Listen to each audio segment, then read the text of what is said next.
Irmãos, ainda antes de abrirmos a palavra, eu quero ter aqui um momento com os irmãos, porque hoje e nos próximos 3 domingos, antes da pregação da palavra do Senhor, eu gostaria de ter uma palavra bem rapidinho, instrutiva para a igreja, sobre pregação, visitação, aconselhamento e culto.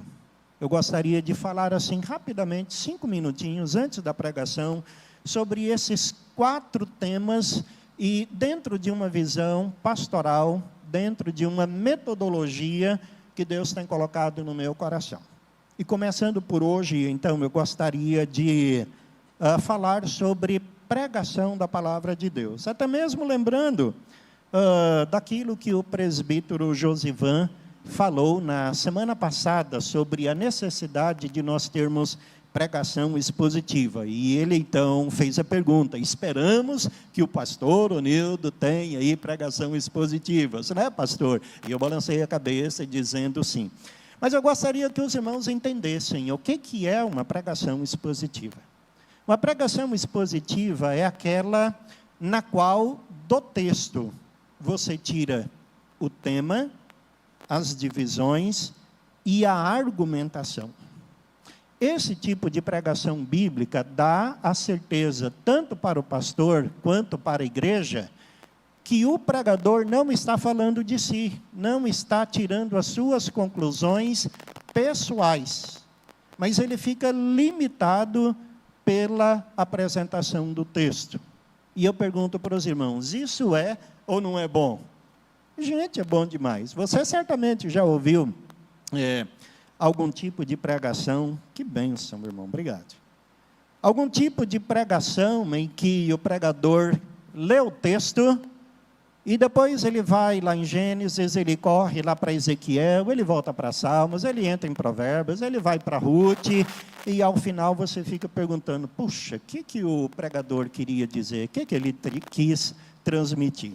E no meio da pregação, ele cita acontecimentos, ele conta uma história, ele fala sobre algo pessoal. Vocês já ouviram um tipo de pregação assim? Já ouviram? Então, não é confuso? A pregação expositiva, ela se limita ao texto. Quando você sai daquele texto para um outro, é para comprovar aquilo que o texto escolhido para a prédica está ensinando. Mas, meus irmãos, muitas pessoas falam de boa pregação e a gente sempre fica assim com aquela pergunta, o que é uma boa pregação? Humanamente falando, uma boa pregação depende de algumas questões. Primeiro, depende de um texto. Alguns textos que por si só são confusos, são difíceis, não é que você não possa pregar sobre ele, mas quanto mais difícil for o texto escolhido, mais difícil será a apresentação do mesmo e a compreensão dos irmãos. Segundo, depende muito também do estado de espírito do pregador. Dificilmente o pregador conseguirá transmitir com alegria e fidelidade a mensagem bíblica, se durante a tarde ele brigou com a esposa, chutou o gatinho, discutiu com o vizinho, se ele está angustiado, desanimado com alguma coisa, se ele está atribulado por alguma situação, dificilmente ele vai ter assim condição de subir ao púlpito e transmitir adequadamente a santa palavra do Senhor. Por isso que você deve sempre orar, não somente pela pregação, mas você deve orar também pelo pregador. Faça isso, irmão. E em terceiro lugar, aquilo que nós chamamos de uma boa pregação, também depende do estado de espírito do ouvinte. Depende daquilo que você, durante a semana, buscou da parte de Deus. Se, por exemplo, no domingo, você acorda 11 horas da manhã, e aí você passa o restante do dia maratonando séries de Netflix, E quando dá 19h15, você se lembra que tem culto e rapidamente você vai tomar banho, vestir roupa de crente, você cata a Bíblia e chega aqui já um pouquinho atrasado, dificilmente você vai ser abençoado, meu irmão. Muito dificilmente. Você não se preparou, você não buscou em Deus, você não se alimentou da palavra de Deus. Então, ao mesmo tempo que no culto você ora para Deus usar e abençoar o pregador, você ore também por você, para Deus falar ao seu coração. E enquanto você ore por você, pela sua vida, você vai lembrar de, durante a semana, você buscar o alimento que vem de Deus. Eu costumo dizer que o culto do próximo domingo começa amanhã cedo. Amanhã cedo. Você já comece a orar pelo pregador do culto da próxima semana. Você já comece a se preparar espiritualmente para participar adequadamente desse culto ao Senhor. Isso começa na segunda-feira de manhã. Pensa sobre isso. E assim, meus irmãos, nós vamos também crescendo no conhecimento da palavra de Deus, e até mesmo falando sobre a importância da pregação, percebendo aqui a riqueza de culturas e de pensamentos diferentes dos irmãos que congregam nesta igreja. Graças a Deus, nós somos uma igreja reformada, biblicamente, teologia bíblica, mas nós temos diferentes níveis de instrução. E eu sei como é difícil trazer uma palavra que vá alcançar a compreensão daqueles irmãos que são mestres, doutorandos, doutores, como também para abençoar aquele senhorzinho ou aquela senhorzinha, a vovozinha, né? E o vovozinho que às vezes teve tão poucas oportunidades para crescer na educação formal, no conhecimento da cultura em geral. E como pregador você tem que orar pedindo para Deus alcançar cada coração. Uma frase que eu nunca gostaria de ouvir entre os irmãos que congregam nessa igreja é essa: não entendi nada do que o pregador falou. Essa é uma frase que eu nunca gostaria de ouvir na boca de vocês. Às vezes haverá alguns temas que nós iremos trabalhar com os irmãos que envolvem muitos conceitos, não algumas questões assim físicas ou palpáveis, ou algumas questões mais práticas da vida, embora toda pregação sempre terá uma aplicação prática. Por mais difícil teologicamente que seja uma pregação, sempre haverá alguma coisa que você vai compreender. Sempre. Isso sempre acontecerá. Nós oramos para que isso então aconteça. E que Deus nos abençoe. Então agora nós vamos sim abrir a palavra de Deus para termos o nosso momento de reflexão bíblica. Quero convidar os irmãos para abrir a sua Bíblia no livro de Isaías, capítulo 6. Abra a sua Bíblia ou ligue o seu celular, seu aplicativo. Nós vamos fazer a leitura nesse texto que eu sei que é conhecido dos irmãos. Nós vamos ter a nossa reflexão nesse texto da palavra do Senhor, começando no versículo 1 e indo até o versículo 8. Faremos a leitura alternada, onde eu lerei um versículo e os irmãos irão responder lendo o versículo seguinte. Repetindo, Isaías, capítulo 6, versículos 1 ao 8. Isaías 6, de 1 a 8. Posso começar a leitura? Os irmãos encontraram? Então vamos lá. No ano da morte do rei Uzias, eu vi o Senhor, assentado sobre um alto e sublime trono, e as abas de suas vestes enchiam o templo.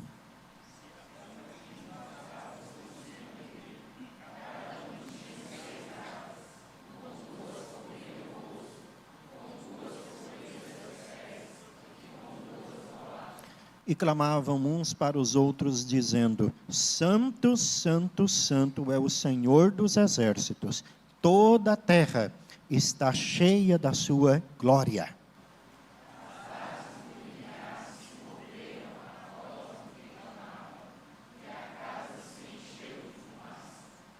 Então disse eu: ai de mim, estou perdido, porque sou homem de lábios impuros, habito no meio de um povo de impuros lábios, e os meus olhos viram o Rei, o Senhor dos exércitos.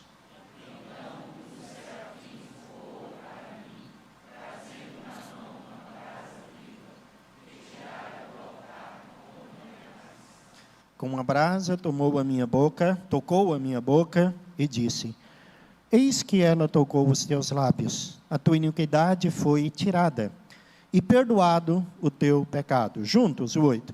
Depois disso, ouvi a voz do Senhor, que dizia: a quem enviarei? E quem há de ir por nós? Disse eu: eis-me aqui, envia-me a mim. Amém.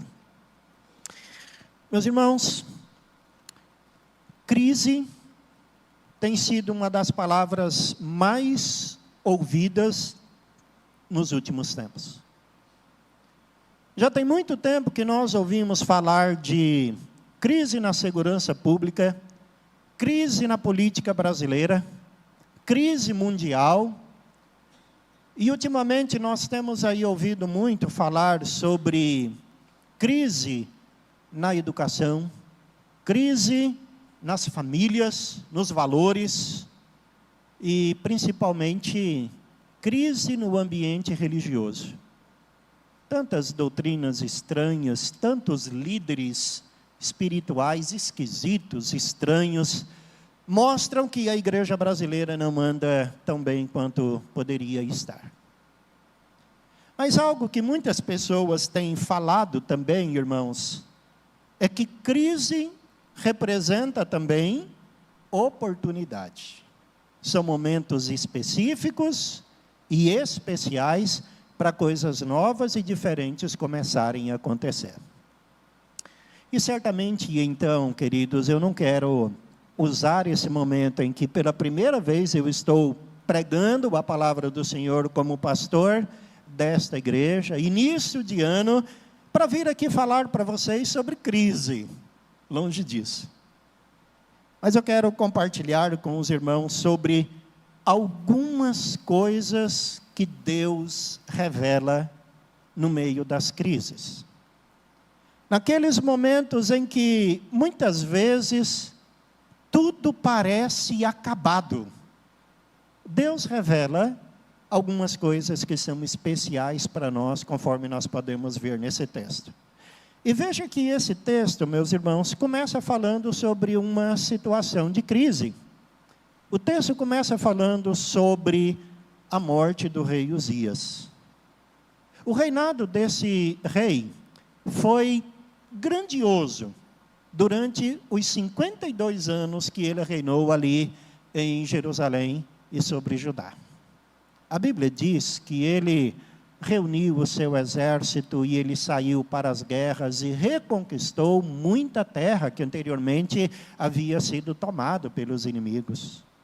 Diz também que ele era amigo da agricultura e ele implementou certamente muito cultivo que favoreceu a nação como um todo. Diz que ele era amigo do povo, mas também é dito sobre esse rei que ele era amigo do Senhor. Ele se dispôs a buscar o Senhor, e ele buscou a Deus de todo o seu coração, diferente de muitos reis que governaram antes dele.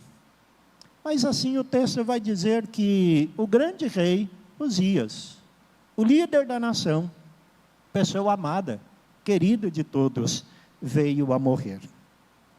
Naquele momento, então, em que Isaías estava no templo, Deus revela algumas coisas no meio da crise que a nação enfrentava. Em primeiro lugar, é que Deus mostra quem Ele é. Deus se revela. E a verdade, meus irmãos, é que Deus se revela a cada um de nós em cada momento que nós o buscamos de coração. Pode ser naquele momento em que você está sozinho com Deus no seu quarto, desenvolvendo o seu momento particular devocional. Ou naquele momento em que você está reunido com a família no culto doméstico. Como também Deus se revela todas as vezes que nós abrimos as Escrituras ou nos dispomos a participar de um culto público na igreja do Senhor Jesus Cristo. Como aconteceu com o profeta Isaías. Ele estava no templo e ali Deus se manifestou a ele. Quando nós estamos no templo, no culto, Deus se revela de uma maneira especial a nós. Quando nós oramos, como eu falei há pouco, quando nós nos preparamos espiritualmente, Deus sempre vai revelar algo do seu ser, algo da sua vontade, algo do seu caráter ao nosso coração. O profeta Isaías não foi simplesmente confortado ou edificado, como muitas vezes nós somos quando estamos na casa do Senhor. O que aconteceu com o profeta Isaías foi muito além disso. Ele foi impactado pela manifestação grandiosa do ser de Deus, a partir de dois aspectos fundamentais que Deus revela acerca do seu ser e acerca do seu caráter. Em primeiro lugar, Deus revela a sua soberania. Dá uma olhada no versículo 1. Esse texto vai nos responder algumas questões para compreensão. Quando se deu o acontecimento? No ano da morte do rei Uzias. Quem participou do acontecimento? Eu, Isaías. O que aconteceu? Ele diz, eu vi o Senhor. E onde o Senhor estava? Assentado sobre um alto e sublime trono. O propósito aqui, irmãos, é mostrar o governo, a majestade, a soberania de Deus sobre todas as coisas. Hoje pela manhã nós falamos um pouco sobre isso. O trono de Judá estava vazio, porque o rei Uzias morreu.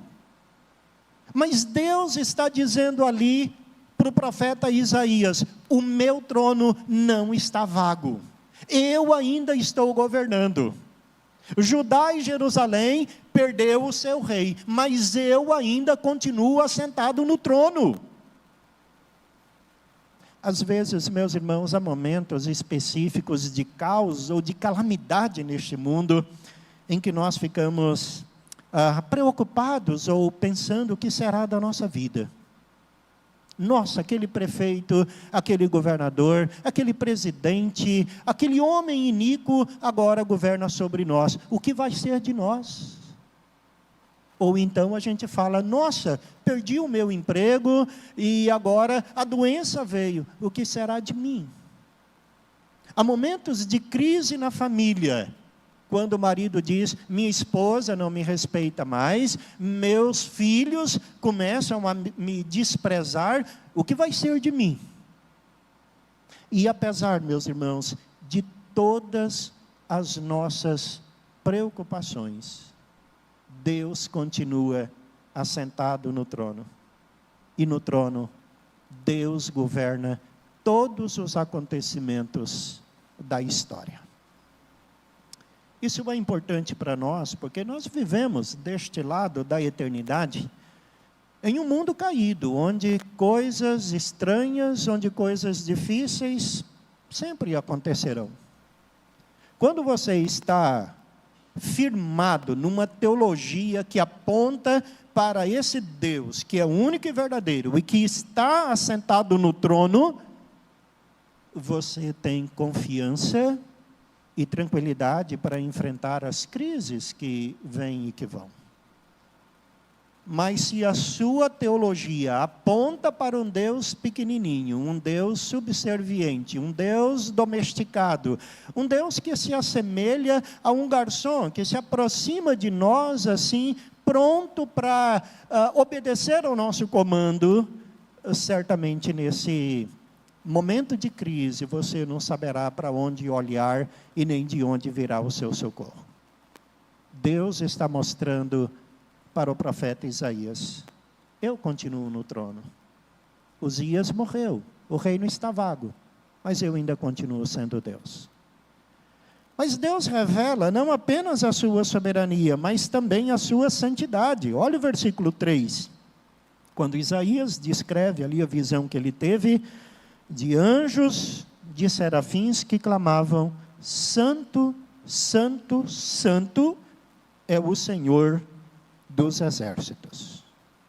Irmãos, aqueles anjos tinham uma tarefa de mostrar que Deus merece ser adorado, não somente porque Ele é soberano, mas também porque Ele é santo.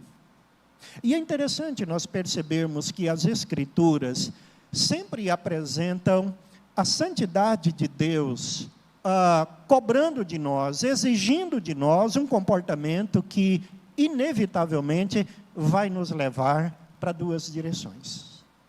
Nós podemos olhar para a santidade de Deus e sentir medo ou repulsa, ou nós podemos olhar para a santidade de Deus e sermos atraídos pela beleza do caráter do Senhor.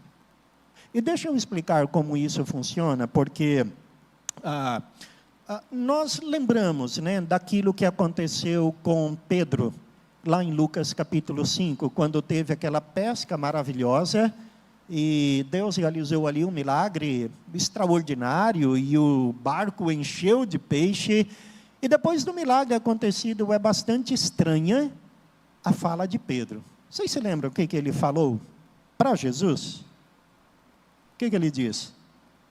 Afasta-te de mim, por quê? Porque eu sou pecador. É o que ele falou. Não é estranho essa fala de Pedro? Ele olha para Jesus, reconhece-o como Messias, como Deus Santo, e ele diz: não, eu sou pecador, afasta-te de mim. Por que ele faz esse pedido? O pastor Sproul, teólogo Sproul, ele disse uma coisa muito interessante comentando sobre essa fala de Pedro, dizendo assim, que muitas vezes pecadores sentem repulsa da santidade de Deus pela mesma razão que criminosos não se sentem à vontade diante de algum policial. É a mesma realidade. Existe aquele sentimento de inadequação, aquele sentimento de medo. A contemplação da santidade de Deus pode levar muitas pessoas a isso. Mas ela também pode nos levar a outra direção, conforme eu falei. A santidade de Deus pode nos atrair, pode nos conquistar. E quando é que isso acontece?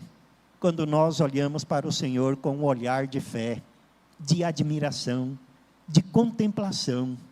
Quando nós olhamos para o Senhor como o amado da nossa alma.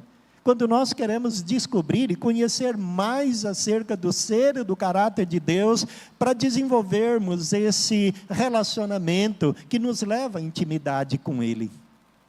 Queira assim, meus irmãos, que quanto mais nós olharmos para o Senhor, contemplarmos a beleza do seu caráter, mais nós sejamos atraídos por Ele. Deus revela quem Ele é. Mas também aqui o texto vai mostrar que em momentos específicos de crise, Deus mostra quem nós somos. Uma das coisas que mais me impressiona nesse texto é a fala de Isaías aqui no versículo 5, quando ele fala: ai de mim, estou perdido, sou homem de lábios impuros, habito no meio de um povo de impuros lábios, e os meus olhos viram o Rei, o Senhor dos exércitos. E eu explico para os irmãos por que essa fala de Isaías me impressiona. Em primeiro lugar, porque olhando para todos os habitantes ali de Judá e Jerusalém, Isaías seria a última pessoa que deveria dizer uma coisa dessa. Por quê? Irmãos, ele era o chamado do Senhor, o escolhido do Senhor, era o profeta do Senhor, era a referência de espiritualidade sadia para toda a nação. Eu imagino assim, que quando o profeta Elias andava na rua, todo mundo apontava o dedo e dizia: o santo homem de Deus, lá vai, ungido do Senhor. Olha lá, o grande profeta Elias. Alguém que gozava da mais alta estima e admiração entre todos os cidadãos ali de Jerusalém e Judá. Mas de repente aquele homem que tinha tanta vida e comunhão com Deus, olha para a santidade do Senhor, e quando ele compara o seu agir, por mais puro que fosse, com a absoluta santidade de Deus, ele percebe que há um abismo muito grande entre os dois. A segunda questão que me impressiona nesse texto é que ele, ao contemplar a glória de Deus ali no templo, ele não diz algumas palavras que são muito ditas e repetidas em nossos cultos. Ele não diz glória a Deus. Ele não diz aleluia. Ele não diz labachúrias. Ele não diz, nossa, maravilhoso é o Senhor. Ele não diz isso. Mas qual é a palavra de Isaías? O que ele diz? Ai de mim, estou perdido. Estou perdido porque sou pecador. Isso nos ensina, meus irmãos, em que em uma obra de quebrantamento que o Senhor realiza na nossa vida, os gritos de misericórdia devem preceder os gritos de aleluia e glória a Deus. Isso é importante, meus irmãos, porque muitas vezes nós percebemos que não temos tratado convenientemente os nossos pecados.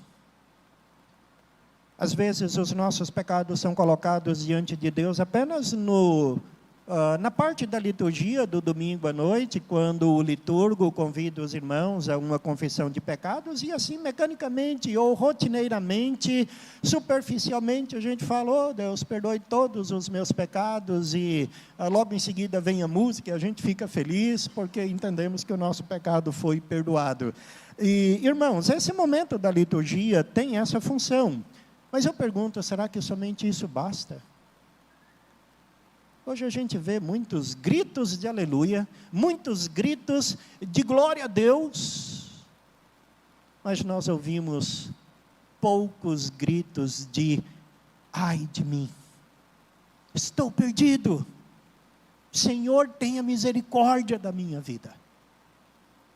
Há muita gente que prega, há muita gente que ensina, há muita gente que canta, há muita gente que dança nas igrejas, há muita gente que profetiza nas igrejas, que antes de realizarem as obras em nome de Deus, deveriam se colocar na presença do Senhor, clamando misericórdia, como o profeta Isaías fez.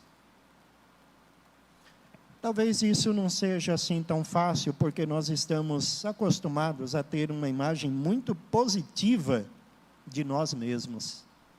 Aquela velha história que se repete: quando nós olhamos para os demais, nós somos assim, bastante críticos e exigentes. Mas quando olhamos para a nossa própria vida, a gente acaba sendo amiguinho do nosso próprio coração, mesmo quando o nosso coração está em guerra e em trevas contra o Senhor. Eu pastoreei a Igreja Presbiteriana de Crixás, lá em Goiás, e eu tinha como um dos meus presbíteros naquela igreja, uma das pessoas que eu mais admirei na vida, e ainda admiro porque ele está vivo.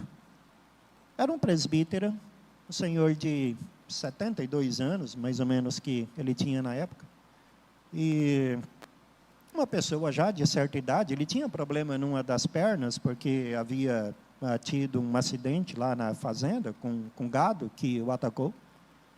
E mesmo assim, era aquele tipo de presbítero que atuava, que ministrava, que se preocupava pela igreja, que amava a igreja, que chorava por ela, que terminava o culto de domingo à noite, ele chegava em casa, já pegava o telefone e ligava para aquele que ele viu que não participou do culto, que durante a semana visitava pessoas, dava assistência.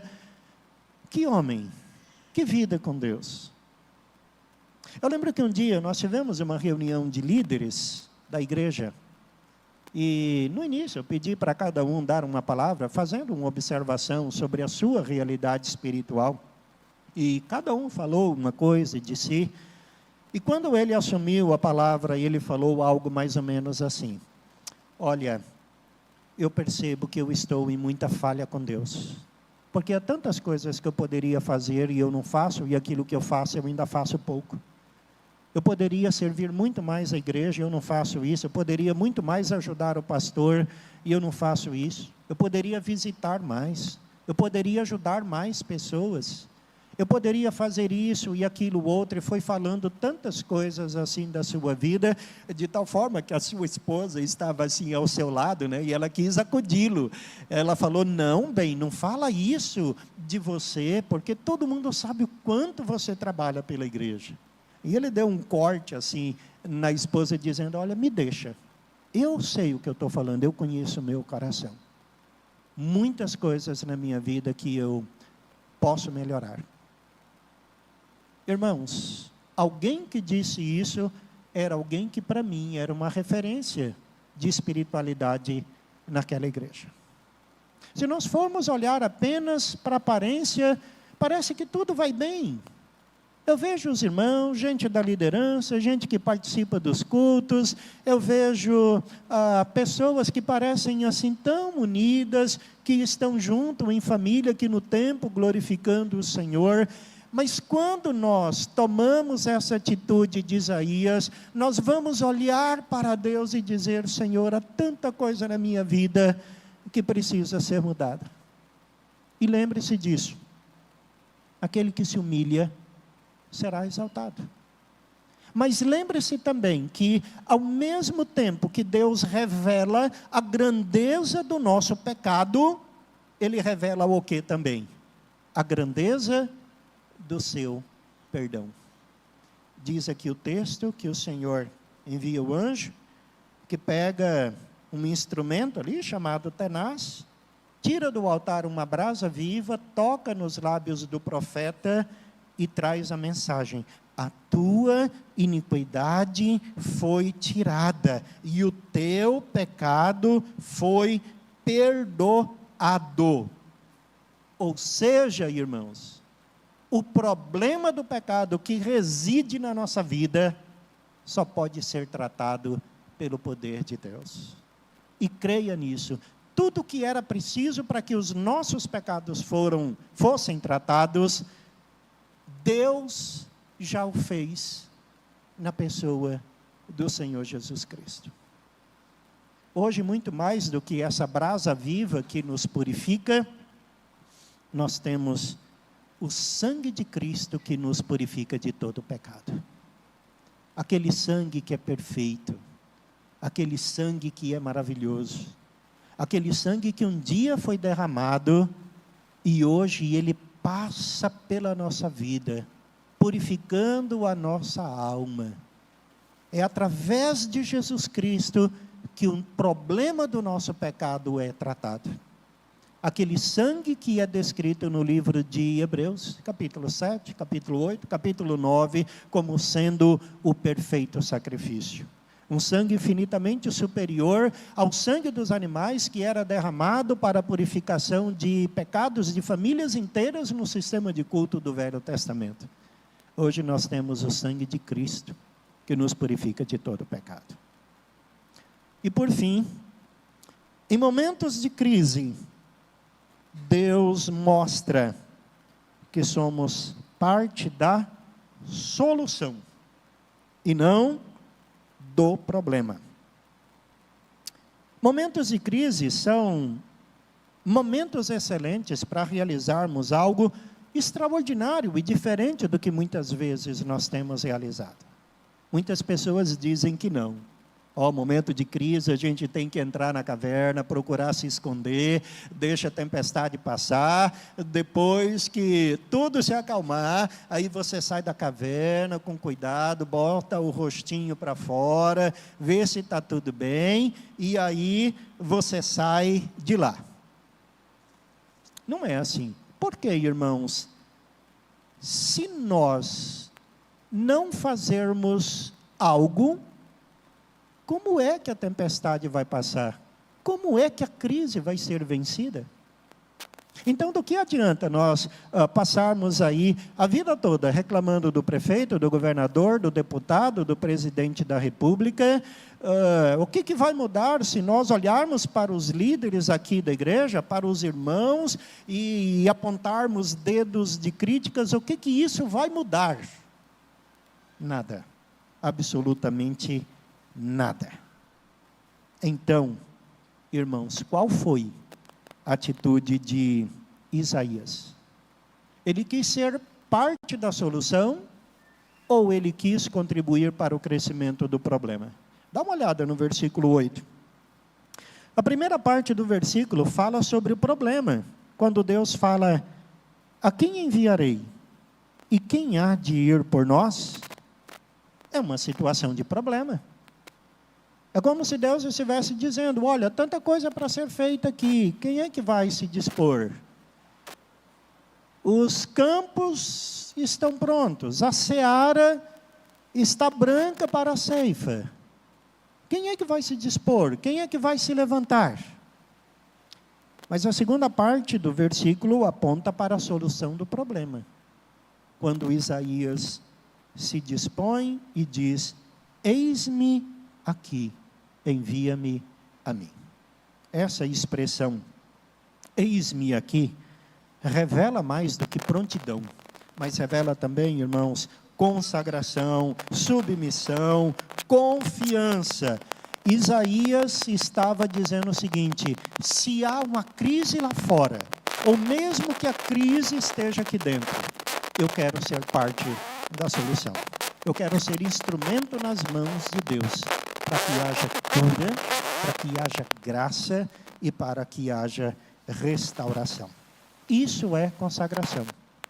E eu quero terminar dizendo que essa atitude de consagração é sempre o resultado do entendimento de que não podemos continuar como nós estamos depois de termos sido perdoados pelo Senhor.